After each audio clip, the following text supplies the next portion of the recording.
नमस्कार दोस्तों, हिंदी वर्ल्ड में आपका स्वागत है। आज हम मुंशी प्रेमचंद जी की रचनाएं जो है उपन्यास वो ट्रिक्स के साथ करेंगे। देखिए, उपन्यास जो है देविस्तान 1905 में, प्रेमा 1907 में, सेवा सदन 1918 में, वरदान 1921 में, प्रेमाश्रम 1922 में, रंगभूमि 1925 में, कायाकल्प 1926 में, निर्मला 1927 में, गबन 1931 में, क्रमभूमि 1933 में, गोदान 1936 में और कई कई 1935 भी दिया हुआ है। मंगलसूत्र 1948 में। इन सभी उपन्यासों को हम क्रम के साथ और ट्रिक्स के साथ करेंगे, ताकि जब भी ऐसा कोई प्रश्न आए क्रम के अनुसार लगाने का, तो वो आप प्रश्न उसको अच्छी प्रकार से उसका उत्तर दे सके। ठीक है, तो आइए हम ट्रिक्स के साथ करते हैं उपन्यासों को। देखिए, प्रेमचंद। प्रेमचंद को आप इस शब्द को ही दो भागों में बांट लीजिए, एक प्रेम और दूसरा संध। इस नाम से ही हम ट्रिक्स बनाएंगे। देखिए, प्रेमचंद। प्रेमचंद का नाम प्रेमचंद क्यों पड़ा? प्रेमचंद का नाम प्रेमचंद इसलिए पड़ा क्योंकि उन्होंने प्रेम किया था। यूँ समझ लीजिए, ये सिर्फ ट्रिक्स है समझने के लिए। प्रेमचंद जी ने प्रेम किया था, और प्रेम किससे किया था? तो प्रेमा नाम की लड़की से किया था। देखिए, नाम है उनका प्रेम है, तो प्रेम भी तो प्रेमा से ही करेंगे। इनका नाम प्रेम और उसका नाम प्रेमा। ठीक है, देखिए, तो उन्होंने प्रेमा नाम की लड़की से प्रेम कर लिया। हम सबसे पहले प्रेमा करेंगे, उसके बाद देव स्थान पर आएंगे। तो प्रेमा नाम की लड़की से उनको प्रेम हो गया, और उन्होंने प्रेमा से प्रेम करके फिर विवाह कर लिया। देखिए, कोई कोई भी किसी से प्रेम करता है, हमने फिल्मों वगैरह में भी देखा है कि कोई किसी से प्रेम करता है तो फिर वो मंदिर में जा कर के देव स्थान पर जा कर के वो विवाह कर लेते हैं। ठीक है, देवता को साक्षी मान करके। तो वो भी विवाह करने के लिए किसी देव स्थान पर गए और उन्होंने वह विवाह कर लिया। हालांकि उनकी धर्म पत्नी जी का जो नाम है प्रेमचंद जी का, वो है शिवरानी देवी जी। ठीक है, और उन्होंने एक पुस्तक भी लिखी थी प्रेमचंद जी पर, प्रेमचंद घर में। ये प्रेमा सिर्फ एक ट्रिक्स के लिए है और बाकी कुछ भी नहीं है। इसको आप अन्यथा ना लें, आपको सिर्फ याद करवाने के लिए है। देखिए, तो उन दोनों का विवाह हो गया देव स्थान पर। अब प्रेमा ने कहा प्रेमचंद जी को कि आप मुझे एक अच्छा सदन बना करके दीजिए, जिसमें रह करके मैं आपकी सेवा कर सकूं। तो प्रेमचंद जी ने कहा ठीक है, मैं आपके लिए एक अच्छा सा सदन बना देता हूँ, सेवा सदन बना देता हूँ। तो उन्होंने प्रेमचंद जी ने उनके लिए सदन बनाया, और सदन कहाँ पर बनाया? चंद्रमा पर। देखिए, मैंने कहा दो टुकड़ों में नाम करना, एक तो प्रेम, दूसरा संध। तो संध संध से कर लीजिए चंद्रमा। तो चंद्रमा पर उन्होंने एक घर बनाया प्रेमा के लिए और उन दोनों के लिए रहने के लिए। सेवा सदन, सेवा सदन, सदन बनाया। ठीक है, अब वो बना करके दान में दे दिया। किसको दान में दिया? प्रेमा को। प्रेमा को क्या किया? दान में दे दिया, वरदान में दे दिया वो सेवा सदन। अब प्रेमा को कहा कि मैंने तुझको ये दान में दिया है, इसलिए इसका नाम मैंने प्रेमाश्रम रखा है। क्या रखा? प्रेमाश्रम। तो प्रेमचंद जी ने उसका नाम प्रेमाश्रम रख लिया, यानी ऐसा आश्रम जो प्रेमा का आश्रम है। हे प्रेमा, ये तेरा आश्रम है, इसका नाम मैंने प्रेमाश्रम रख दिया है। देखिए, अपन भी कोई घर वगैरह बनाते हैं तो फिर उसका नाम भी तो देते हैं, उस मकान महल जो भी है।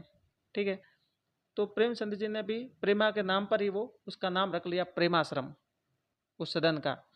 और फिर क्या किया? उसके रंग करवाया, यानी कलर करवाया, पेंट।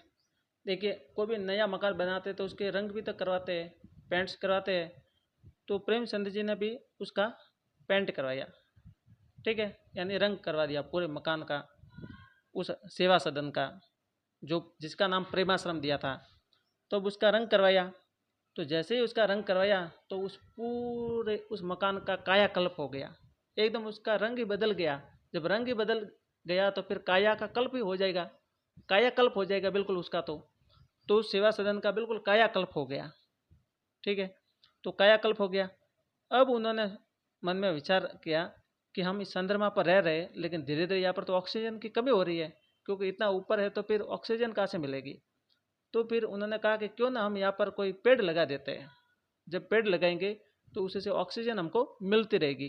तो उन्होंने मन में सोचा कि हम ऐसा पेड़ लगाए जो यहाँ पर उग सकेगा, या फिर यूँ समझिए कि कम पानी में भी वह रह सकता है।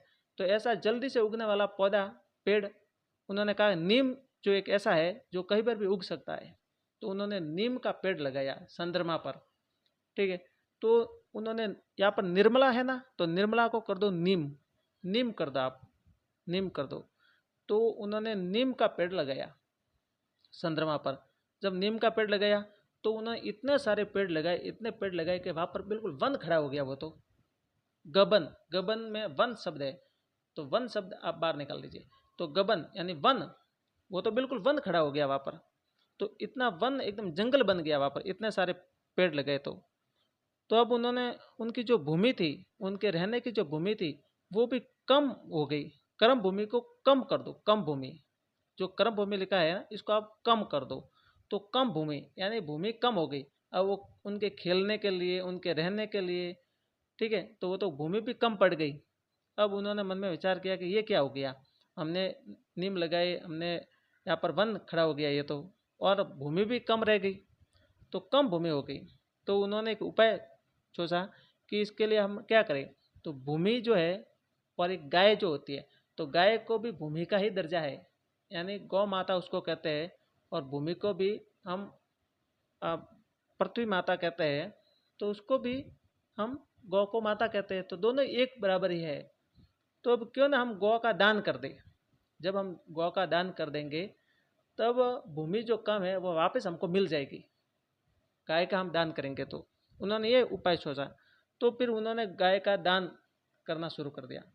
उन्होंने साधु संतों को बुलाया और उनको गौ का दान करने लगे। तो उनकी पत्नी ने कहा कि हम गौदान करेंगे, लेकिन मेरी शर्त है, और मेरी ये शर्त है कि मैं जितनी भी गाय है, जितनी भी गौ है, उन सब के एक सूत्र बांधूंगी, एक मंगल सूत्र बांधूंगी, जो सबका मंगल, मंगल यानी जो सबका हित करने वाला, ऐसा सूत्र। तो ऐसा सूत्र मैं इन गायों के बांधूंगी। तो उनकी पत्नी ने, प्रेमा ने, सब के सूत्र बांधा, सब गायों के। इस प्रकार से गौ का दान कर लिया, ठीक है। तो फिर उनकी जो भूमि थी वो वापस उनको मिल गई, और जो कम भूमि थी वो वापस ज़्यादा हो गई।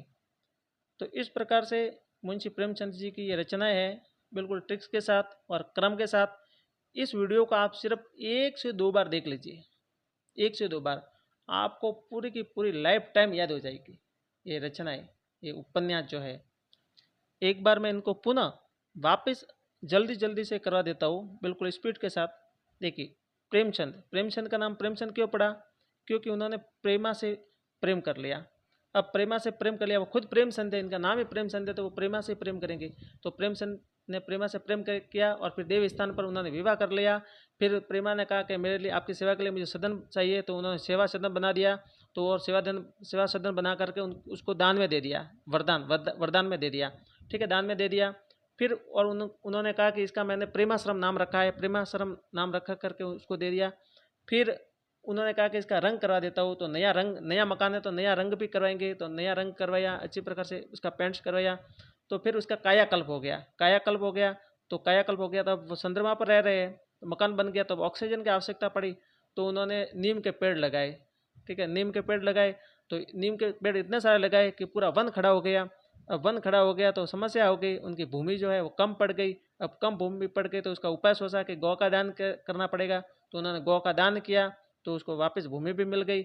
और उसने कहा, उनकी पत्नी ने कहा मैं सबको मंगल सूत्र बांधूंगी, सब गायों के। तो उन्होंने मंगल सूत्र बांध दिया और फिर गाय का दान कर दिया। तो इस प्रकार से ये सारी रचना है। और ये मंगल सूत्र जो है ये अपूर्ण है, यानी ये अधूरा है, ठीक है दोस्तों। इस वीडियो को आप 1 से 2 बार देख लीजिए, आपको ये पूरे के पूरी रचनाएं सब याद हो जाएगी। और इसी प्रकार से वीडियो अब आते रहेंगे लगातार। और आप इस चैनल को सब्सक्राइब जरूर कर लीजिएगा। आप इस चैनल से जुड़ जाइए और अपनी तैयारी को बिल्कुल एकदम धार दीजिए। और इस वीडियो को आप अपने मित्रों को भी शेयर ज़रूर कीजिएगा, ताकि उनको भी लाभ मिले। तो मिलते हैं नेक्स्ट वीडियो में। धन्यवाद।